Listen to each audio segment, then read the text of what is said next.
Hello friends, welcome to Goyla classes. आज हम अपनी ज्योग्राफी की लेक्चर सीरीज स्टार्ट करने जा रहे हैं। इस सीरीज के अंदर हम वर्ल्ड ज्योग्राफी और इंडियन ज्योग्राफी के टॉपिक डिस्कस करेंगे। टॉपिक्स पे आगे बढ़ने से पहले आप लोगों के लिए एक इन्फॉर्मेशन है। गोयला क्लासेस की तरफ से आप लोगों के लिए एक सर्व ज्ञान सीरीज स्टार्ट करने जा रहे हैं। इस सीरीज के अंदर हम HCS 2023 को टारगेट करेंगे।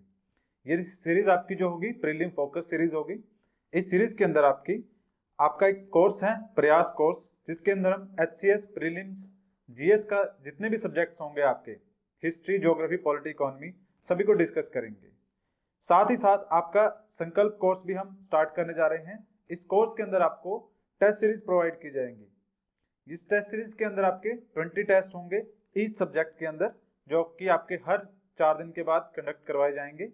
और उसके साथ ही आपका 10 आपके कंबाइंड टेस्ट होंगे, जिसमें आपके GS plus CSET complete course करवाया जाएगा। इन टेस्ट के जो डिटेल डिस्कशन है, सॉल्यूशन है, वो आपको प्रोवाइड किए जाएंगे हमारी वेबसाइट। आगे अगर हम बात करें, अगर आप इस सीरीज को ज्वाइन करना चाहते हैं तो इसकी कॉस्ट जो है बहुत ही कम रखी गई है। जो टोटल कॉस्ट है आपकी 5499 है। जो फर्स्ट 50 कैंडिडेट्स इसको ज्वाइन करेंगे उनके लिए एक स्पेशल ऑफर भी प्रोवाइड किया जाएगा। तो जितना जल्दी हो सके आप इस सीरीज को ज्वाइन कर सकते हैं। चलिए अपना फर्स्ट टॉपिक स्टार्ट करते हैं, द यूनिवर्स। सबसे पहले यूनिवर्स की डेफिनेशन देख लेते हैं। What is universe? Everything that exist, specially all physical matter including star, planet, galaxies. ये सब चीजें मिलकर आपके स्पेस की फॉर्मेशन करते हैं, यूनिवर्स की फॉर्मेशन करते हैं। और स्पेस की, यूनिवर्स की स्टडी को ही आप कॉस्मोलॉजी भी कहते हो। देखिए, यूनिवर्स को समझने से पहले 2 इंपॉर्टेंट फैक्टर्स हैं या फिर 2 इंपॉर्टेंट चीजें हैं जो आपको समझनी पड़ेगी। सबसे पहले बात करें तो हम डिस्टेंस की बात करेंगे। कंसेप्ट यूनिवर्स बहुत बड़ा है। हम लोग एक प्लेनेट में बैठे हैं जिसका नाम अर्थ है। ये प्लेनेट एक सोलर सिस्टम का हिस्सा है। सोलर सिस्टम मतलब एक ऐसा सिस्टम जिसके सेंटर में एक स्टार प्रेजेंट होता है और दो चारों तरफ जो है आपके प्लैनेट्स रिवॉल्व कर रहे होते हैं। बट क्या आपको पता है कि ये जो सोलर सिस्टम है आपके यूनिवर्स में इतना छोटा सा सिस्टम है कि यूनिवर्स छोड़िए, मैं गैलेक्सी की ही अगर बात करूं तो उस गैलेक्सी के अंदर इतना छोटा सा सिस्टम है कि आप हमारे सोलर सिस्टम के अंदर जो सबसे बड़ा स्टार है सन, उसको आप देख भी नहीं पाओगे। तो बात करते हैं अगर डिस्टेंस की, तो डिस्टेंस में एक एग्जांपल के तौर पे मैं आपको बताता हूं। देखिए, रिसेंटली नासा, जिसके फुल फॉर्म है national aeronautics and space administration, उन्होंने एक स्टार डिटेक्ट किया है। इस स्टार की खासियत क्या है कि ये स्टार जो है हमारी अर्थ से 12.9 बिलियन दूर है। ये देखिए जो डिस्टेंस है, अगर मैं बात करूं डिस्टेंस की, तो डिस्टेंस अगर स्पेस में मेजर करना हो, फॉर एग्जांपल अगर हम यहाँ से मून का डिस्टेंस मेजर करना हो या फिर यहाँ से सन का डिस्टेंस मेजर करना हो, तो हम किलोमीटर्स के अंदर मेजर नहीं कर सकते हैं। हम जब स्पेस के अंदर, यूनिवर्स के अंदर डिस्टेंस को मेजर करते हैं तो हम लाइट ईयर के अंदर करते हैं। लाइट ईयर क्या है? क्योंकि आप लोगों को पता होगा शायद, हमारे यूनिवर्स में या फिर सोलर सिस्टम में या फिर इस पूरे जितना भी सिस्टम है ये, इसके अंदर सबसे फास्टेस्ट चीज जो है वो हमारी लाइट ही है। लाइट की अगर मैं स्पीड की बात करूं तो लाइट की स्पीड 3 लाख किलोमीटर पर सेकंड है।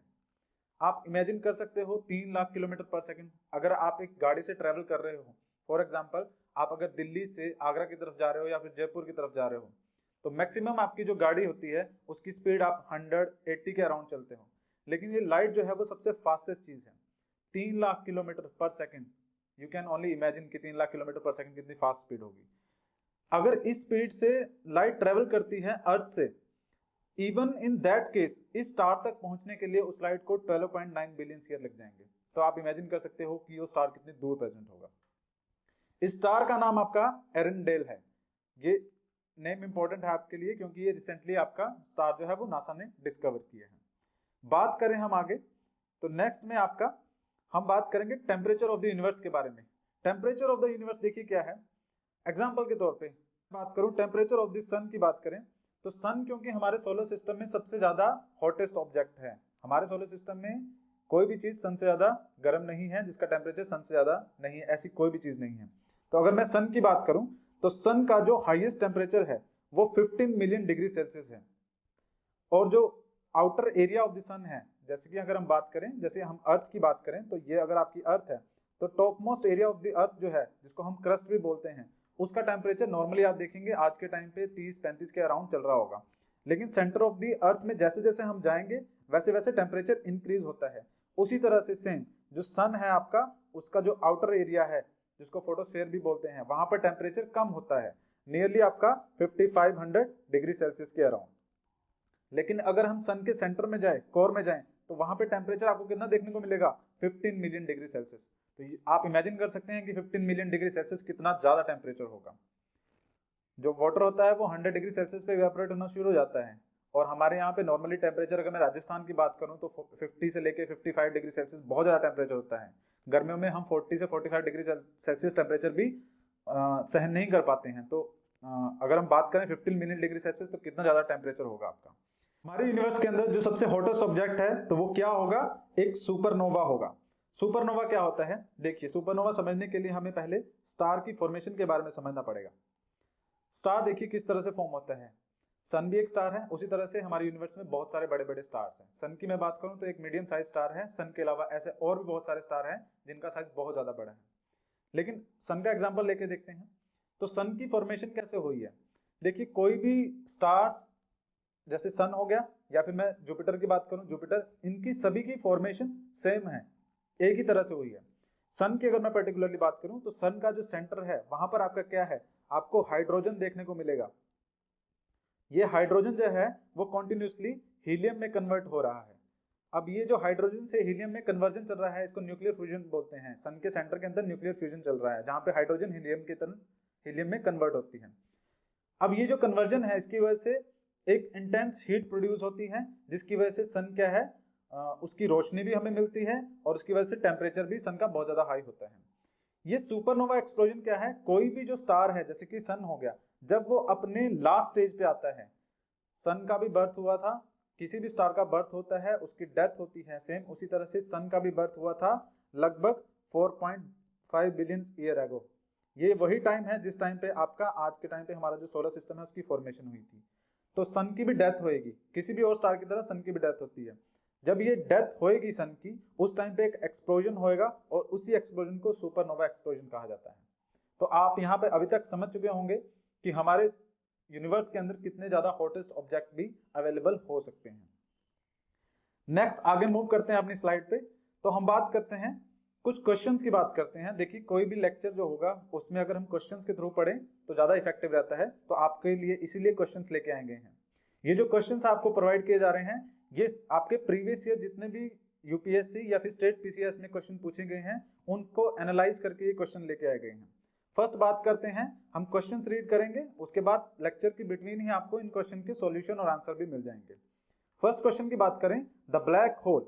ब्लैक होल क्या है, देखिए ब्लैक होल क्या है, जब एक स्टार का एक्सप्लोजन होता है, स्टार का डाइंग स्टेज होती है, तो उस टाइम पे सारा जो मटेरियल होता है स्टार के सेंटर में आके इकट्ठा हो जाता है, और उसकी जो रोशनी होती है वो खत्म हो जाती है स्टार की।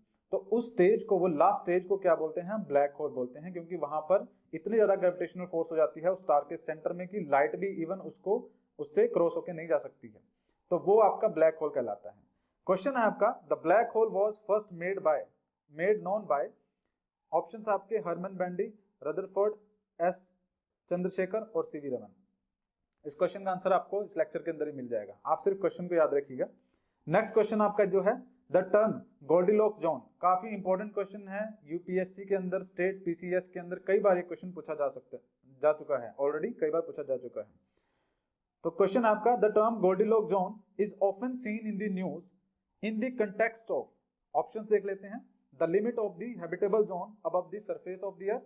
सेकंड ऑप्शन आपका है, region inside the earth where shale gas is available. Option C आपका है, search for the earth like planets in outer space, और ऑप्शन डी है आपका, search for meteorites containing precious metals. Answer देखिए मैं आपको अभी बता देता हूं। सेकंड क्वेश्चन जो आपका है गोल्डीलॉक्स जोन, इसका जो राइट आंसर है आपका वो है ऑप्शन सी। ऑप्शन सी कह रहा है search for the earth like planets in the outer space. थोड़ा सा एक्सप्लेन करें अगर इसे, देखिए इस इमेज में आपका बताया गया है, ये देखिए जैसे आपका सन है उसी तरह का एक स्टार है। इस स्टार में एक कमाल की बात क्या है, अगर हम अर्थ की बात करें तो हमारे सोलर सिस्टम के अंदर 8 प्लैनेट्स हैं। इन 8 प्लैनेट्स में से सिर्फ अर्थ ही एक ऐसा प्लैनेट क्यों है जहां पर लाइफ पॉसिबल है। इसका आंसर ये रहेगा, क्योंकि कुछ प्लैनेट्स ऐसे हैं जो सन के काफी नजदीक हैं, कुछ ऐसे हैं जो बहुत दूर हैं। एग्जाम्पल के तौर पे अगर हम बात करें तो आपका मरकरी, वीनस, ये जो आपके प्लैनेट है ये अर्थ के जो सन है उसके इतने ज्यादा नियर बाय हैं कि वहां पे टेम्परेचर बहुत ज्यादा हाई होता है, तो वहां पे लाइफ पॉसिबल नहीं है। बात करें हम दूर वाले प्लैनेट्स की, जैसे कि जुपिटर, सैटर्न, नेपच्यून हो गया, ये प्लैनेट्स इतनी ज्यादा दूर है कि वहां पर लाइट आपकी पॉसिबल नहीं, मतलब उतनी लाइट जितनी लाइफ को सपोर्ट करने के लिए चाहिए उतनी लाइट वहां तक नहीं पहुंच पाती है। तो ये बीच का एरिया जहां पे आपकी अर्थ प्रेजेंट है, ये बीच का जो एरिया है ना, ये हैबिटेबल जोन कहलाता है, और इसी हैबिटेबल जोन को गोल्डीलॉक जोन भी कहा जाता है।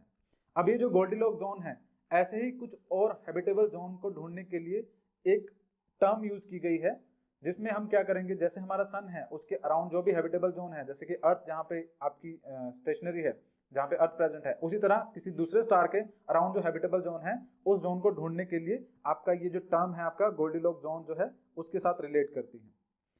फर्स्ट क्वेश्चन भी देख लेते हैं हम यहीं पे। ब्लैक होल, ये जो टर्म है आपकी ब्लैक होल, ये आपकी ऑप्शन सी इसका राइट आंसर है। एस चंद्रशेखर जो आपके अमेरिकन इंडियन एस्ट्रोफिजिस्ट थे, उन्होंने ये टर्म आपकी कॉइन की थी।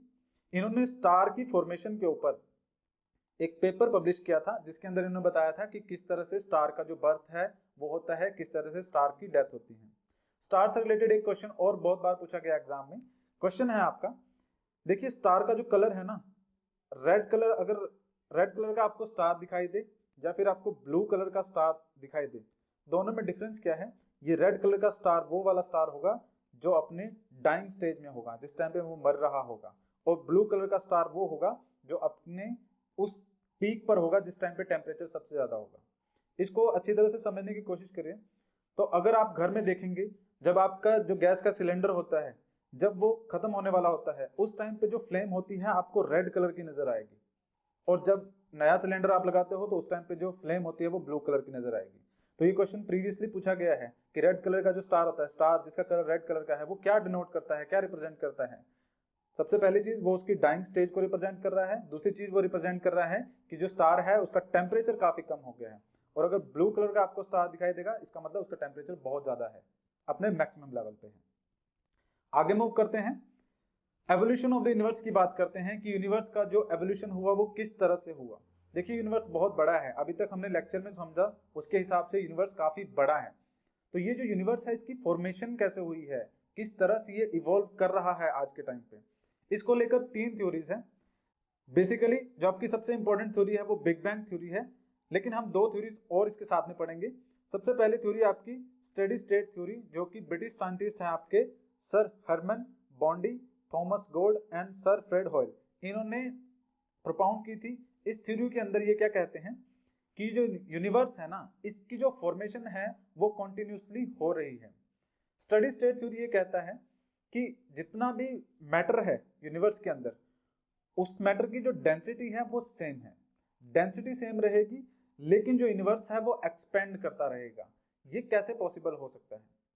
ये इस तरह से पॉसिबल हो सकता है, मान लीजिए यूनिवर्स है, उस यूनिवर्स में क्या है, जितना मैटर आपका बन रहा है, जो प्लैनेट्स बन रहे हैं, जो स्टार्स बन रहे हैं, जितने रेट ऑफ फॉर्मेशन है उनकी, जिस स्पीड से वो बन रहे हैं, उसी स्पीड से क्या होगा, आपके जो ऑलरेडी प्रेजेंट स्टार्स हैं, प्लैनेट्स है या गैलेक्सीज है, उनका वो खत्म भी हो रहे हैं।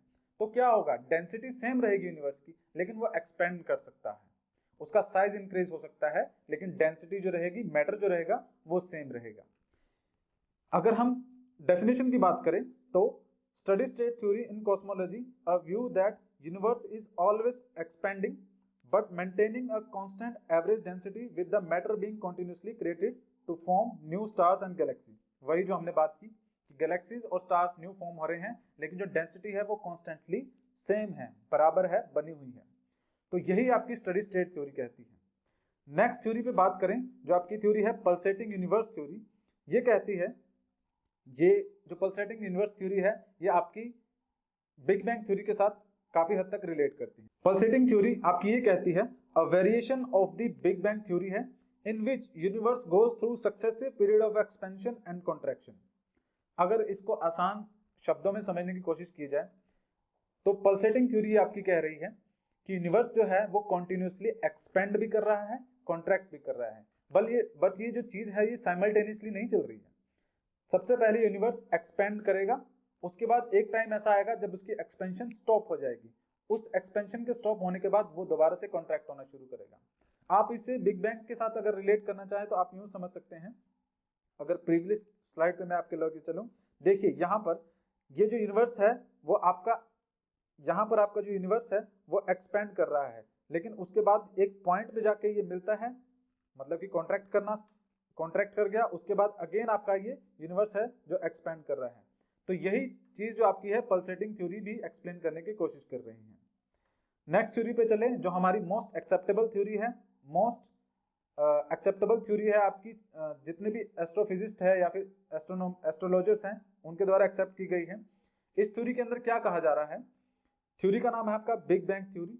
ये थ्योरी ये कहती है कि हमारा जो यूनिवर्स है उसका जो ओरिजिन हुआ है लगभग 13.8 बिलियन ईयर एगो हुआ है। मतलब आप एक आइडिया लगा सकते हैं कि 13.8 बिलियन ईयर एगो आपके आज के टाइम पे जो भी चीजें आपको नजर आ रही हैं वो उस टाइम से उनकी फॉर्मेशन जो है वो होनी स्टार्ट हो गई थी। ये जो थ्योरी है इसके अकॉर्डिंगली क्या है, सबसे पहले ये देख लेते हैं थ्योरी किन्होंने दी है। ये आपके एक बेल्जियन एस्ट्रोनॉमर थे जिन्होंने 1927 के अंदर ये थ्योरी दी थी। इनका कहना ये था, काफी आसान थ्योरी है, शायद आपने पहले सुनी भी हो, कि जितना भी यूनिवर्स है आपका, जो भी आज के टाइम पे फॉर्मेशन देखने को मिलती है वो एक छोटे से एटम से पूरे यूनिवर्स की फॉर्मेशन हुई है। देखिए सोचने में समझने में ये चीज जो थोड़ी है काफी डिफिकल्ट आपको लग सकती है कि एक, अगर हम बात करें यूनिवर्स की, तो यूनिवर्स के अंदर क्या है, प्लैनेट्स है, सन है, स्टार है, बहुत सारी चीजें हैं। क्या ऐसा पॉसिबल हो सकता है कि जो इतना बड़ा एरिया है, इतना यूनिवर्स है, इसकी फॉर्मेशन एक छोटे से स्टार से हुई हो? बिल्कुल पॉसिबल है। इसके बहुत सारे एविडेंसेस हमारे पास हैं। हम आगे जब थ्योरी डिस्कस करेंगे तो उसमें देखेंगे कि कौन कौन चीजें हैं जो बिग बैंग थ्योरी को सपोर्ट करती है। तो थ्योरी क्या कहती है कि 13.8 बिलियन ईयर एगो एक टाइनी सा एटम था जिसकी जो डेंसिटी थी वो बहुत ज्यादा थी। इसकी डेंसिटी काफी ज्यादा थी, इसका टेम्परेचर बहुत ज्यादा था। तो अगर हम बात करें डेंसिटी और टेम्परेचर की, एक एग्जांपल के तौर पे मैं आपको समझा सकता हूँ। कोई भी चीज चाहे वो कितने ही बड़े साइज में हो, आप उसका साइज को रिड्यूस कर सकते हैं, बट रिक्वायरमेंट होती है इनफ प्रेशर की। जो अर्थ है, अर्थ को भी आप एक छोटी सी टाइनी सी बॉल के अंदर कन्वर्ट कर सकते हो, बट लेकिन रिक्वायरमेंट किस चीज की होगी, रिक्वायरमेंट होगी उस प्रेशर की, उतना रिक्वायरमेंट जितना उतना प्रेशर चाहिए होगा जो अर्थ को कॉन्ट्रैक्ट कर सके। तो अगर आप इतना प्रेशर बिल्ड कर सको तो आप एक अर्थ को भी एक टाइनी सी बॉल में कन्वर्ट कर सकते हो, क्रिकेट बॉल में कन्वर्ट कर सकते हो। But you never know universe के बारे में। अगर मैं आपको एक स्टेटमेंट दूं, हमें यूनिवर्स में 96% यूनिवर्स की नॉलेज ही नहीं है, ओनली 4% है जिसके बारे में हमें पता है यूनिवर्स के अंदर। तो आप समझ सकते हैं, एक टाइनी सी बॉल हुआ करती थी जिसका टेम्परेचर बहुत ज्यादा था, डेंसिटी बहुत ज्यादा थी, infinite density, infinite temperature. We can not even imagine कि कितना टेम्परेचर और डेंसिटी होगी। फॉर सम रीजन वो जो बॉल थी उसके अंदर आपका एक्सप्लोजन होता है। ये जो एक्सप्लोजन है यहीं से आपका बैंग शब्द लिया गया है, एक्सप्लोजन होता है। अब क्योंकि जो वो बॉल थी, टाइनी सी बॉल, उसके अंदर जितना भी मटेरियल था, जब वो बाहर की तरफ को एक्सपेंड होना स्टार्ट होता है, बाहर की तरफ को आता है, तो उस एक्सपेंशन की वजह से, क्योंकि अंदर टेम्परेचर बहुत ज्यादा था, लेकिन वो जब मटेरियल बाहर निकलेगा तो वो ठंडा होना स्टार्ट होगा। अब जब वो टेम्परेचर ठंडा, वो जो मटेरियल था जब वो ठंडा होना स्टार्ट होगा तो वो अपनी सॉलिड फॉर्म में आएगा। वाटर का भी अगर एग्जांपल लेके देखें, अगर वाटर जो इवेपोरेट होता है, क्योंकि टेम्परेचर ज्यादा होता है, 100 डिग्री सेल्सियस पे इवेपोरेट होना स्टार्ट होता है, तो वो गर्म होकर गैसियस स्टेट में कन्वर्ट हो जाता है। जब आप उसका टेम्परेचर कम करोगे तो वो क्या होगा, आपका गैसियस स्टेट से लिक्विड स्टेट में आना स्टार्ट करेगा, और अगर उसका टेम्परेचर कम करोगे तो वो सॉलिड स्टेट में आना स्टार्ट हो जाएगा, वो बर्फ बन जाएगा। सेम उसी तरह से जितना भी मटेरियल यहाँ से निकला वो सारा पहले गैसियस स्टेट में था, लेकिन जब वो बाहर निकला तो टेम्परेचर कम हुआ, और जब वो टेम्परेचर कम हुआ तो वो गैसियस स्टेट से आपका सॉलिड स्टेट में, लिक्विड स्टेट में आना शुरू हुआ। और यहीं से आपका जो क्या है, डिफरेंट गैलेक्सी, स्टार और दूसरे जो ऑब्जेक्ट्स हैं उनकी फॉर्मेशन स्टार्ट हुई। ये हमारी बिग बैंग थ्योरी एक्सप्लेन करती है। अब जब मैंने ये बिग बैंग थ्योरी पढ़ाना स्टार्ट किया आपको, तो सबसे पहले कहा कि ये वो थ्योरी है जो मोस्ट ऑफ दी जो आपके साइंटिस्ट है वो एक्सेप्ट करते हैं। क्यों एक्सेप्ट करते हैं, इसके पीछे एक रीजन क्या है।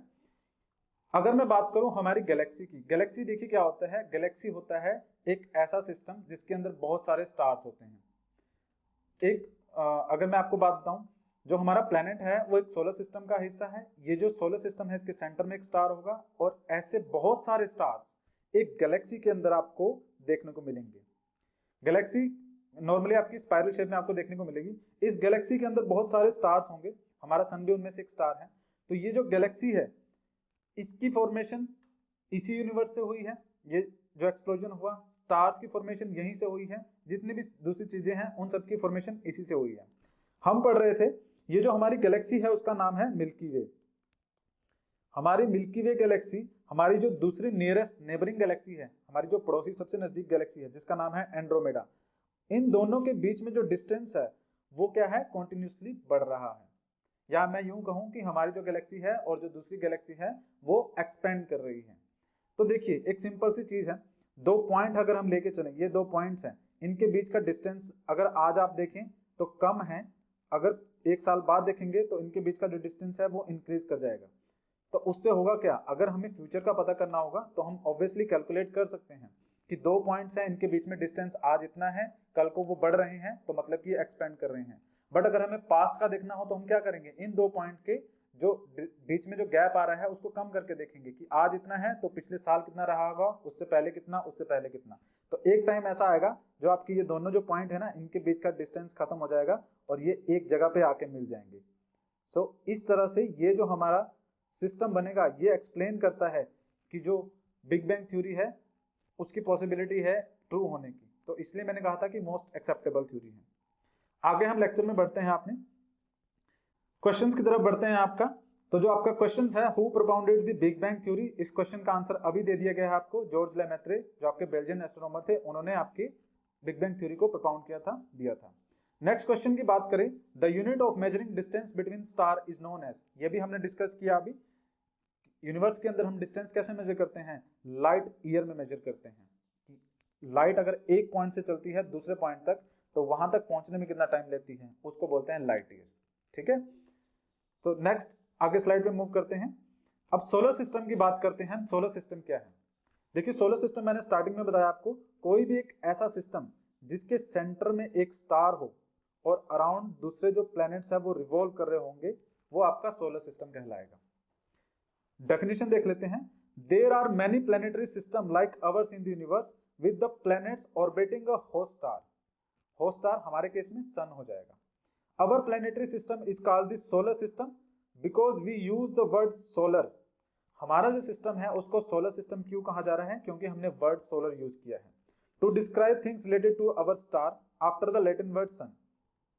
जो आपका सन है ये लैटिन वर्ड है, वहां से आपका सन से सोलर बना और सोलर से फिर आपका सोलर सिस्टम बन रहा है।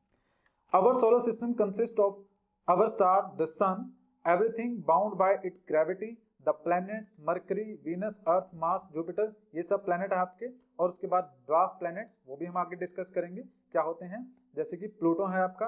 Dozen of moons, dozen of moon का मतलब ये है हमारा जो अर्थ है वहां पर सिर्फ एक आपका नेचुरल सैटेलाइट है जिसको हमने मून नाम दे रखा है।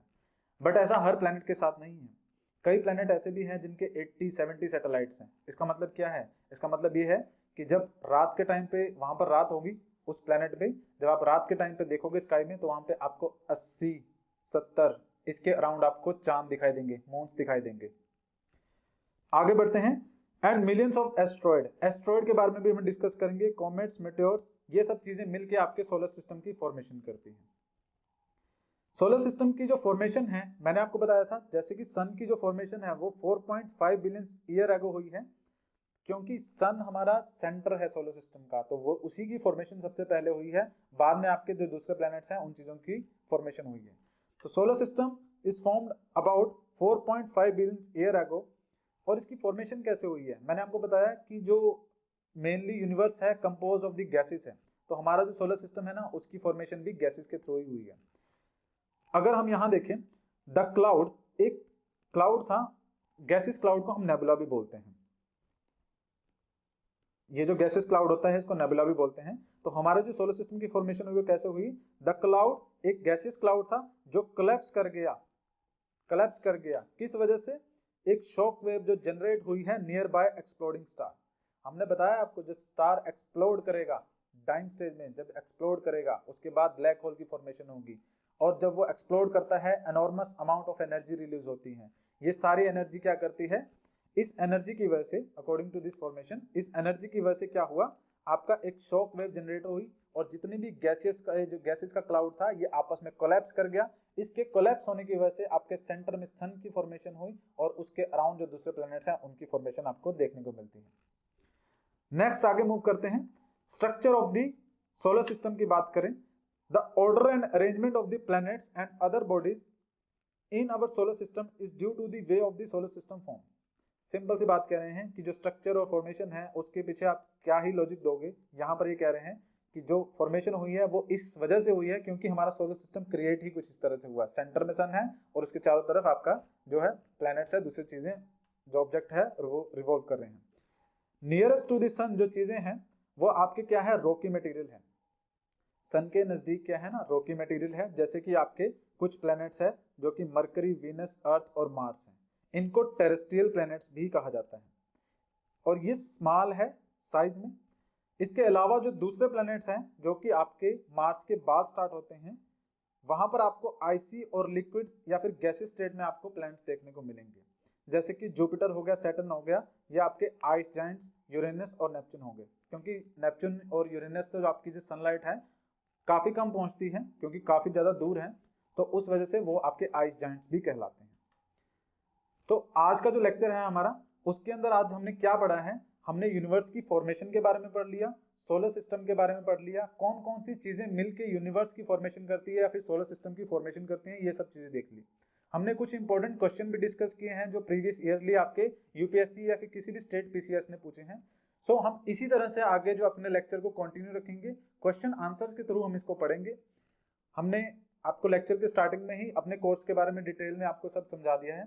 सो जल्दी कीजिए, आप जितना जल्दी हो सके इस कोर्स को ज्वाइन कीजिए।